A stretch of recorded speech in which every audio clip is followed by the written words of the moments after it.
Get ready.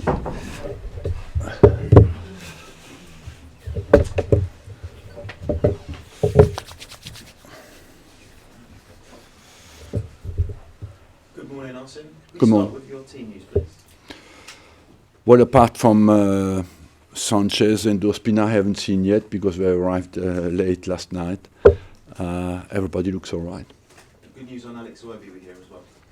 Iwobi's back in the squad. The only one who is not ready is Aaron Ramsey. He is on a good way, but not completely ready for tomorrow nor Tuesday. Of course, 2 new signings as well. How have they both adapted to the club?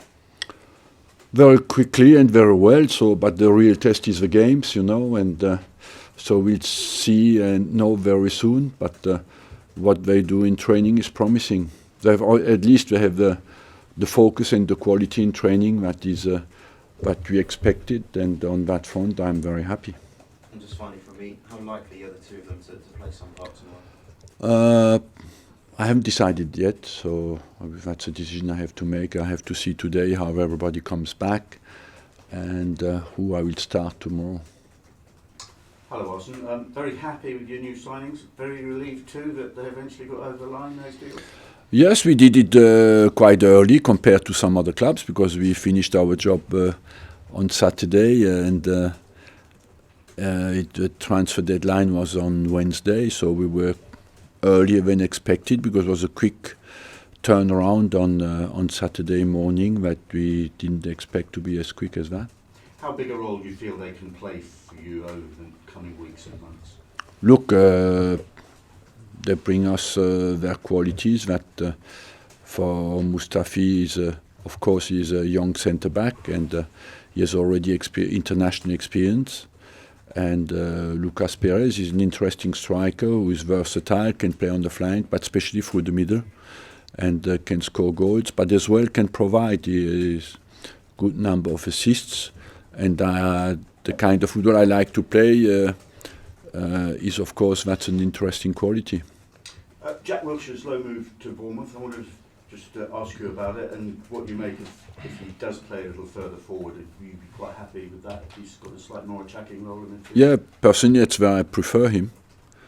I think Jack Wilshere is a world-class player. He's a great football brain, understands everything that's going on the football pitch, and he's the most dangerous when he plays. When you give him the ball in the final third. So for me, it was always a shame that he plays too deep. I like him close to the goal because he can create.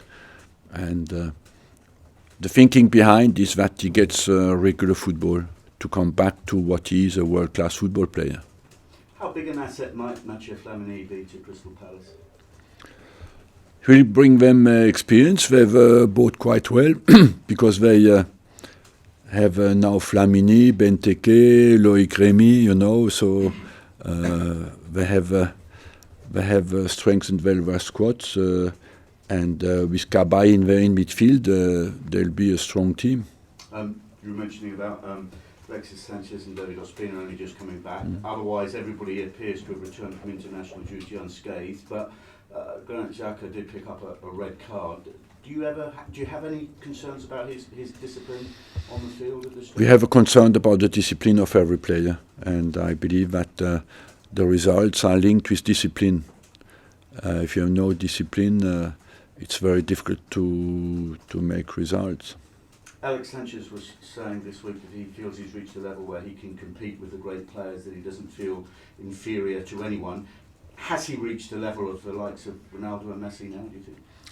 Look, that's what you want him to do, but the Ronaldo and Messi have done that for years, so the consistency of their performances speaks for them. I hope Alexis can get that.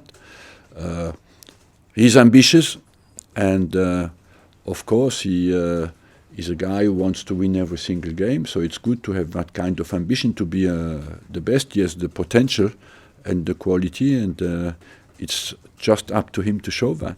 The Wiltshire loan deal may have added to these rumours that Eddie Howe may one day take over from you here. I'm not trying to hurry you out the door. Do you think he's a talented young English manager? And maybe yes, but honestly, I don't know who will take my job one day, you know, I don't know who will take your job one day. We have to compete.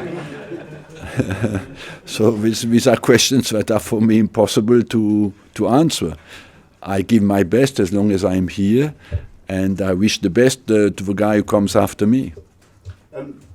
Southampton this weekend, Claude Poole, a player that you obviously were involved with when you were manager in your early days, and you I'm sure watched his career. How well do you feel he can do in the Premier League? What skills does he have? He has now a good experience because he's over 50 and has worked a long time in France. He's a guy who has a great will to do well, and has a very good knowledge in the game. And he has done extremely well in Nice, his last club, so I believe that he's equipped to have a big impact in the Premier League. Is it right that he clattered into you in training once because you dropped him from a game? Sorry? Is it right that he clattered into you in training once because you dropped him from a game? You know, Puel was well known in training to be a good tackler. Even on the morning of a cup final, he could tackle, and even if it was the manager, no problem. Just one last one for me. The Manchester derby this weekend. I mean, it's sure to be a great occasion. They're both right up there at the top. But how significant do you feel this might be in the context of the title race? Look, the two teams have started well, so it will have more psychological impact on than a mathematical impact. You could say that the team who will win tomorrow will be straight away branded as the new favourite to win the Premier League in May, but it's a bit early. But it will be interesting to watch. I'm like you, I am keen to watch that game and see a little bit what kind of strengths and weaknesses come out of the two teams. Just very quickly, I suppose it'll be billed as the two managers, but we shouldn't forget it's really the two teams, isn't it? Of course, it's about the performance on the pitch, you know, and that will be decisive. We know by experience that on this kind of dates, most of the time, it's the big players who make the difference, and that's what you want to see tomorrow. Clearly, just on the subject of the Manchester derby, you're going to be preparing for your match at 3 o'clock, but just give us a bit of an insight. Do you actually then go home, you'll watch the whole 90 minutes of that Manchester derby? Yes, I will watch the game again, yes. And what particularly will you be looking out for? Look, most of the time, the turning points of the game, you know, because normally people after the game speak only about the results, but we know inside the game that there are some turning points where the guy missed the final ball or where he was offside. If he had not been offside, they would have been 1-0 up. And the potential of the teams as well, the organisation, the decisions of the managers during the game, all these kind of things, you're relaxed enough to observe it. You talked about your new signings earlier on. Is this the most versatile squad that you've had at Arsenal for quite some time in terms of going forward?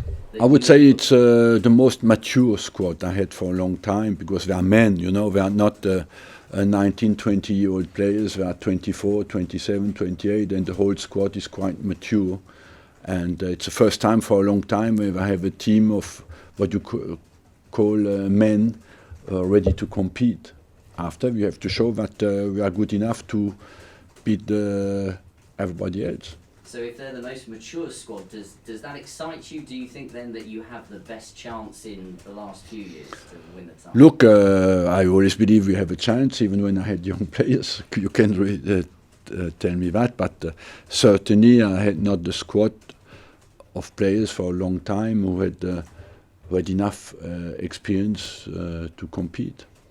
And just one last question about integrating everybody into the squad and with the international break.